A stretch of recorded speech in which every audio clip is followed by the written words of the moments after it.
చాలామంది ఊహించినట్టే జరిగింది. రాజ్యాంగ సవరణ చేసి డీలిమిటేషన్ ప్రక్రియకు పూనుకోవాలన్న మోదీ సర్కారు ప్రయత్నం బెడిసి కొట్టింది. సుదీర్ఘకాలం తర్వాత తొలిసారిగా పార్లమెంట్లో మోదీ సర్కారుకి ఎదురు దెబ్బ తగిలిందని చెప్పొచ్చు. ఈ 12 ఏళ్ల కాలంలో ఎన్నడూ ఏ బిల్లు విషయంలోనూ మోదీ ప్రభుత్వం ఇలా భంగపాటికి గురికాలేదు.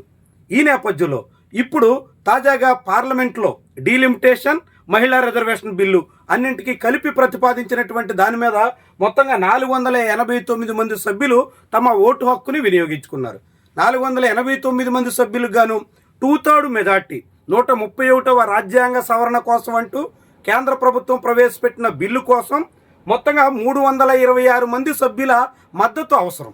326 మంది సభ్యుల మద్దతు అవసరమైతే కేవలం 278 మంది మాత్రమే అనుకూలంగా ఓటేశారు. కేంద్ర ప్రభుత్వ ప్రతిపాదిత బిల్లుకి 278 మంది మాత్రమే అనుకూలంగా ఓటేయడంతో సుమారుగా 48 మంది సభ్యుల మద్దతు తక్కువ వచ్చి బిల్లు వీగిపోయింది. దీంతో ప్రతిపక్షాలు 211 మంది సభ్యుల్లో కొంతమందినైనా సభకు గైర్హాజరు చేయించి కానీ లేకుంటే వాళ్ళను అనుకూలంగా మలుచుకుని కానీ ఈ బిల్లు గట్టెక్కాలి, ఈ బిల్లు ప్రతిపాదనలో తాము అనుకున్నట్టుగా సాధించాలి అని మోదీ అండ్కో భావించారు. కానీ చివరికి ఎదురు దెబ్బ తగిలింది. ఆశించిన దానికి భిన్నంగా సాగింది. మొత్తంగా రాజ్యాంగ సవరణకు వ్యతిరేకంగా పార్లమెంట్లో నిర్ణయం వచ్చింది. ఇప్పుడు ఈ అంశం మీద మనతో మాట్లాడేందుకు సీనియర్ జర్నలిస్ట్ నగేష్ గారు ఉన్నారు. ఆయనతో మాట్లాడదాం. నగేష్ గారు, పార్లమెంట్లో ఈ బిల్లు ఇలా వీగిపోవడం, దీన్ని మీరు ఎలా చూస్తారు? అంటే మోదీ సర్కార్కి ఖచ్చితంగా ఈ 11-12 సంవత్సరాల్లో ఎదురు లేదు. మాకు ఈ దేశంలో ఎదురు లేదు అంటే 50 ఏళ్ల కాంగ్రెస్ని తొక్కేసాం, మాకు ఇంక ఎదురు లేదు అని విర్రవీగుతున్నటువంటి వాళ్ళకి ఇది ఒక ఎదురు దెబ్బ. అదేవిధంగా మోదీ అమిత్ షా జోడీకి ఈ దేశంలో ఎదురు లేదు, ఏం చెప్తే అది జరుగుతుంది అని సోషల్ మీడియాలోను, బయట మీటింగ్లోను, బహిరంగ సభల్లోనూ ఉత్తరాదిలో రెచ్చిపోయే వాళ్ళకి ఇది ఒక ఎదురు దెబ్బ. సిగ్గు శరం లేకుండా, ప్రజల పట్ల అంకిత భావం లేకుండా, మాకు వెన్నుముక లేదు, మేము కేంద్రం దగ్గర జాగిలాల్లా పడున్నాం, విశ్వాసంగా పడున్నాం అని చెప్పుకునే దక్షిణాది రాష్ట్రంలో ఉన్న నాయకులకు కూడా ఇది ఎదురుదాం.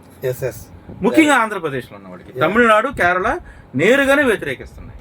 కర్ణాటకలో 2 పార్టీలు అంటే బీజేపీ, కాంగ్రెస్ అటు ఇటుగా ఉంటాయి కాబట్టి ఆ 2 అక్కడ బ్యాలెన్స్ అవుతుంది. తెలంగాణలో అలాగే కాంగ్రెస్ అధికారంలో ఉంది.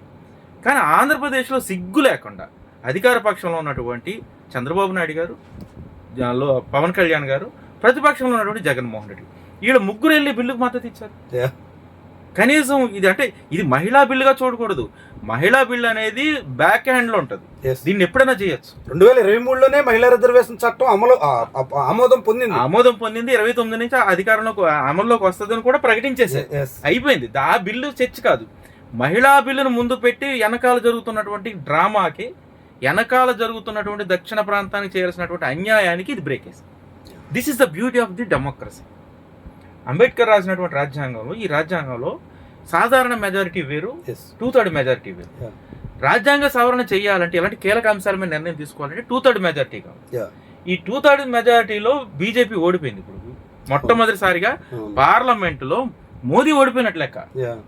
ప్రసంగాల్లో తిట్టడం, తిట్టించుకోవడం అది వేరు. కానీ ప్రభుత్వం ఒక ప్రతిపాదన తీసుకొచ్చిందంటే మాకు ఎదురు లేదు అని 2024 ఎన్నికల ముందు రాజ్యాంగాన్నే మార్చేస్తామని కొంతమంది ప్రగల్భాలు పలికారు, పిచ్చి ప్రలాపనలు పలికారు. అది బ్రేక్ వేస్తూ యూపీలోనే వాడు బలం తగ్గిపోయింది. దేశంలో బలం తగ్గిపోయి 70 ఏళ్ళు దాటినటువంటి చంద్రబాబు నాయుడు గారి మీద, నితీష్ గారి మీద మోడీ గారు ఆధారపడక తప్పలే.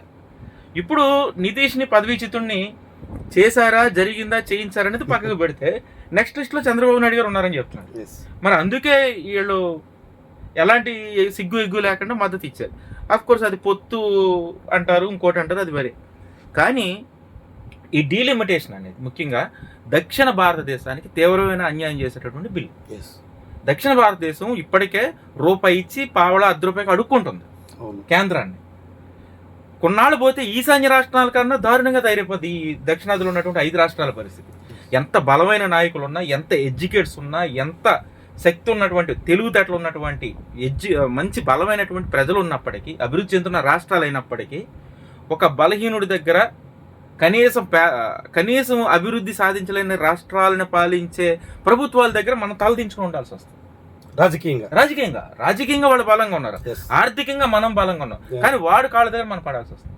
చిన్న ఎగ్జాంపుల్, గ్రామాల్లో ఎవడో సర్పంచ్ అవుతాడు మాటగారితనంతో, కానీ ఆ ఊళ్ళో ఉన్న భూస్వామి సర్పంచ్ గారు నమస్తే అండి అనాలి.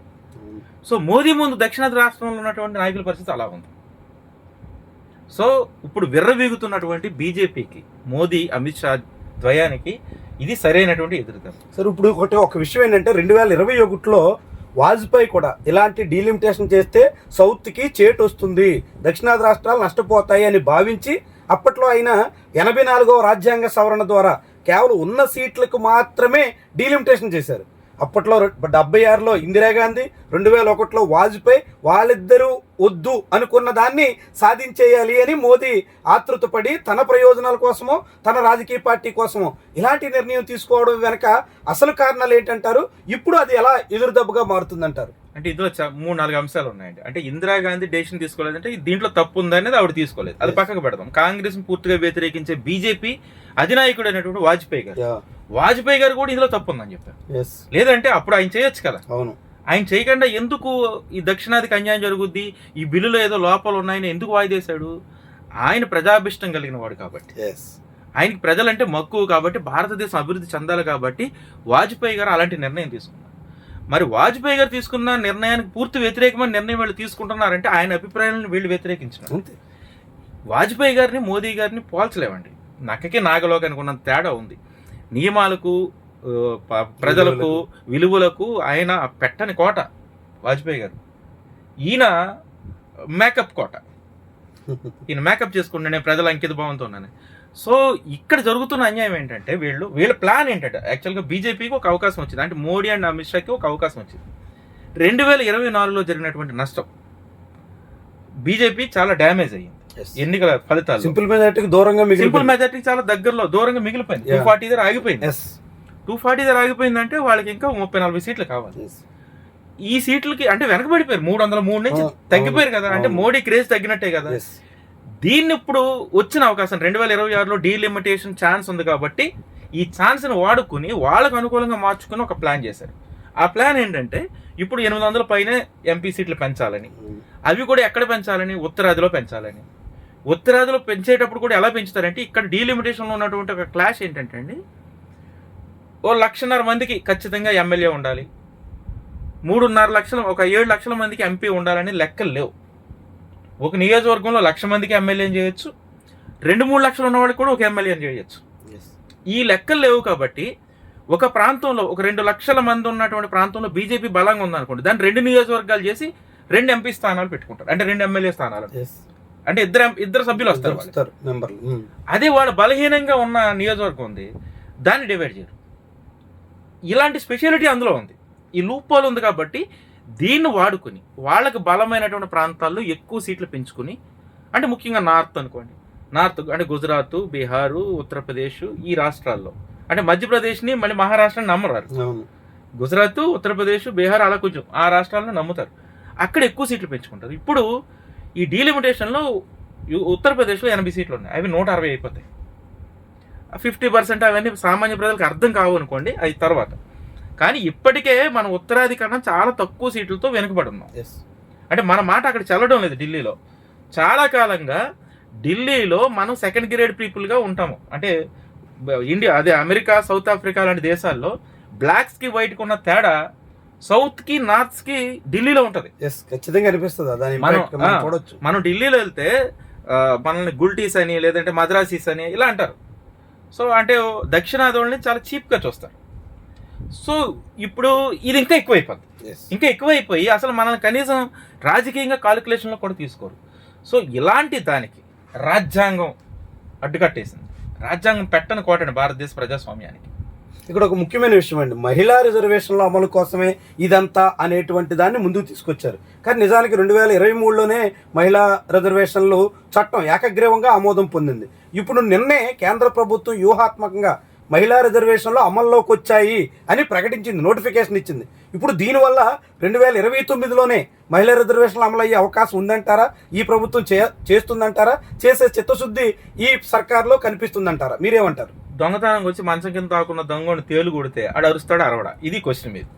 ఓకే. ఇప్పుడు వీళ్ళు ఒక రాంగ్ రూట్లో దక్షిణాదికి పూర్తిగా అన్యాయం చేసి సీట్లు పెంచుకుని మళ్ళీ అధికారంలోకి రావాలని ఒక ప్లాన్ చేశారు.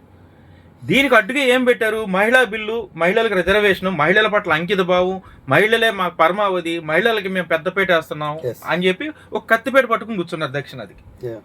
సో కానీ ఇప్పుడు గేమ్ బయటపడిపోయింది, వీళ్ళు ఓడిపోయారు. ఓడిపోయిన తర్వాత ఇప్పుడు మహిళా రిజర్వేషన్ ఖచ్చితంగా అమలు చేసి తీరాలి. ఎందుకంటే ఆల్రెడీ 21లో బిల్లు అయిపోయింది, మొన్న అనౌన్స్ చేశారు, నోటిఫికేషన్ కూడా వచ్చేసేసింది.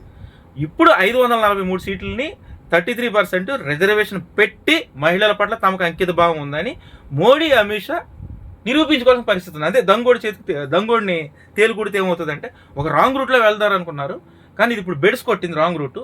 కానీ వాళ్ళ లక్ష్యానికి మాత్రం వెళ్ళాలి కదా, మహిళా బిల్లు అమలు చేసి తీరాలి కదా, అమలు చేసి తీరాలి ఖచ్చితంగా. మహిళా బిల్లుకు అంటే ప్రతిపక్షాలకి అధికార పక్షానికి ఉన్నటువంటి తేడా చెప్తాను.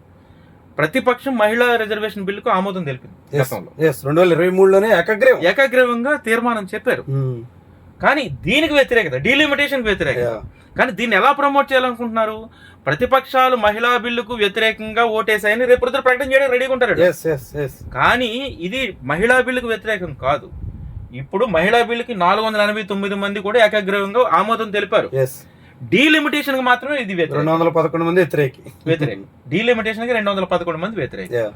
సో ఈ తేడాని ప్రజలకు తెలియజేయాలి. ఇది మహిళా బిల్లుకి వ్యతిరేకం కాదు. ఖచ్చితంగా నిజమైనటువంటి బీజేపీ నాయకులు అయితే వీళ్ళు, మోడీ, అమిత్ షా మహిళా బిల్లును ఖచ్చితంగా అమలు చేసి తీరాలి. లేని పక్షంలో వీళ్ళు రాంగ్ రూట్లో భారతదేశాన్ని నాశనం చేయడానికి ప్లాన్ చేశారనేది, డెమోక్రసీని నాశనం చేయడానికి ప్లాన్ చేశారనేది అర్థమవుతుంది. అయినా ఇంతమంది ఎంపీలు ఎందుకండి, మనకి ఇంతమంది ఎమ్మెల్యేలు ఎందుకు? ఇది చాలా పెద్ద టాపిక్. చాలా మంది అభ్యంతరాలు ఉన్నాయి. ఇప్పటికే ఉన్నటువంటి నెంబర్ మీద ఎంత ఉంటే మళ్ళీ ఇంకేంటి అనేది మీరేమంటారు దాని గురించి? అంటే అది అన్యాయం కదండి. ఇప్పటికే మనం వాళ్ళందరినీ కూడా పెంచుతున్నాం, ఎమ్మెల్యేలని, ఎంపీలని.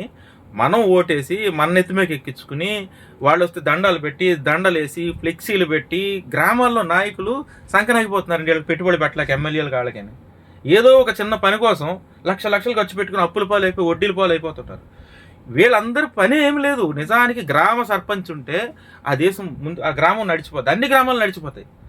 కేరళలో అదే కదా. స్థానిక సంస్థలు బలంగా ఉండాలి. స్థానిక సంస్థలు బలంగా ఉంటే చాలండి. ఎమ్మెల్యేలు, ఎంపీలు బలంగా ఉండక్కర్లా. వాళ్ళ అవసరం కూడా లేదు. వాళ్ళ అవసరం ఏంటి? ఈ పార్లమెంట్ లోను చట్టాలు చేయడం. ప్రజలందరూ వాళ్ళ దగ్గరికి వెళ్తారు, మా సమస్య ఇదని చెప్తారు, దాని మీద క్రోడీకరించుకుని వెళ్ళి చట్టసభలో చర్చిస్తే చాలు. ఇంతమంది ప్రజలకు ఇంతమంది అని అవసరం లేదు. ఎందుకంటే ఇప్పుడు టెక్నాలజీ డెవలప్ అయింది కదండి. ఇంతకుముందు అంటే ఎమ్మెల్యేని కావాలంటే చాలా గగనం అయింది, ముఖ్యమంత్రిని చూడాలంటే చాలా గగనం అయింది. ఇప్పుడు ముఖ్యమంత్రితోనే డైలీ ప్రతి నిమిషానికి ముఖ్యమంత్రి ఎక్కడున్నాడో మనం చూస్తున్నాం, ప్రధానమంత్రి ఎక్కడున్నాడో చూస్తున్నాం. ఇంత టెక్నాలజీ డెవలప్ అయిపోయిన తర్వాత ఎమ్మెల్యేలని, ఎంపీలని పెంచాల్సిన అవసరం ఏముంది? దీనివల్ల ప్రజల మీద అధిక భారం. వీళ్ళకి జీతాలు ఇవ్వాలి, వీళ్ళకి సెక్యూరిటీ ఇవ్వాలి, వీళ్ళకి ఇల్లు ఇవ్వాలి, వీళ్ళకి ఎలివెన్స్లు ఇవ్వాలి, వీళ్ళ ఛార్జీలు ఇవ్వాలి, టీఏడీఏలు ఇవ్వాలి, తర్వాత మళ్ళీ వీళ్ళకి పెన్షన్ ఇవ్వాలి. వీళ్ళతో పాటు వీళ్ళ తర్వాత కుటుంబ సభ్యులు కూడా. ఇదంతా అవసరమా సార్? ఇదంతా కూడా భారతదేశానికి ఆర్థికంగా పెనుభారంగా మార్చడానికి పెట్టే, రాజకీయంగా బలోపేతం కావడానికి పెట్టినటువంటి ఒక పెద్ద స్కామ్. ఎంపీ, ఎమ్మెల్యేలను పెంచడం అనేది ఇది ఒక పెద్ద స్కామ్. ఇదే సమయంలో దక్షిణాదికి పూర్తిగా అన్యాయం జరుగుతుంది. సో దీనికి అడ్డుగా ఇప్పుడు ఇంకా చెప్పాలంటే 543 మంది కూడా అవసరం లేదండి. 250 మంది ఎంపీలు చాలు. 30 రాష్ట్రాలు ఉన్నాయి, 140 కోట్ల మంది. 140 కోట్ల మంది అంటే ప్రతి 50 లక్షలకు ఒక ఎంపీ సరిపోతాడు. అంటే సరిపోయింది. అంటే 280-260 మంది ఎంపీలు ఉంటే చాలండి. ఎమ్మెల్యేలు కూడా ఒక 7-8 లక్షలకు ఒక ఎమ్మెల్యే చాలండి మనకి. ఎందుకంటే టెక్నాలజీ డెవలప్ అయింది కదా. ఏదైనా సరే మన ఇంట్లోకి వస్తుంది, బెడ్రూమ్లోకి వస్తుంది ఇన్ఫర్మేషన్ మొబైల్లోకి. ఎమ్మెల్యేతో మనం బెడ్రూమ్లో కూర్చొని చాట్ చేయొచ్చు. ఒకప్పుడు అంటే ఎమ్మెల్యేని కావాలంటే ఊరు నుంచి సిటీకి నడిచెళ్ళి అక్కడి నుంచి మళ్ళీ ఎమ్మెల్యే గారి ఇంటికి వెళ్ళి గంటల తరబడి నిలబడి ఏదో చిన్న సీట్, ఏదో ఒక నిమిషం టైం దొరుకుతుంది. ఇది ఉండేది పరిస్థితి. ఇప్పుడు ఆ పరిస్థితి లేదు. ఇంత టెక్నాలజీ డెవలప్ అయిన తర్వాత ఎంపీలని, ఎమ్మెల్యేలను పెంచడం అంటే ఇది నిరక్షరాస్యులు చేసే పని. రైట్. ఇది పూర్తిగా కేంద్ర ప్రభుత్వం తన రాజకీయ ప్రయోజనాల కోసం మోదీ, షా వ్యూహాత్మకంగా తీసుకొచ్చినటువంటి ప్రతిపాదన వీగిపోయింది. అలాంటి అవసరం లేదన్నట్టుగా అత్యధికులు తేల్చడంతో 2/3 మెజార్టీకి దూరంగా ఆగిపోయింది. దాంతో మోదీ ప్రభుత్వం ఆశలకు భంగం కలిగిందని చెప్పొచ్చు. అయితే ఇప్పుడు మహిళా రిజర్వేషన్ బిల్లు ఇది ఎలా అమలు చేస్తారు? 2029 ఎన్నికల్లో 164 స్థానాలను రిజర్వ్ చేసే ప్రయత్నంలో కేంద్ర ప్రభుత్వం ఎంత మేరకు సానుకూలంగా అడుగులేస్తుంది? ఇవన్నీ కూడా ఇప్పుడు ఆసక్తికరమైనటువంటి అంశాలు.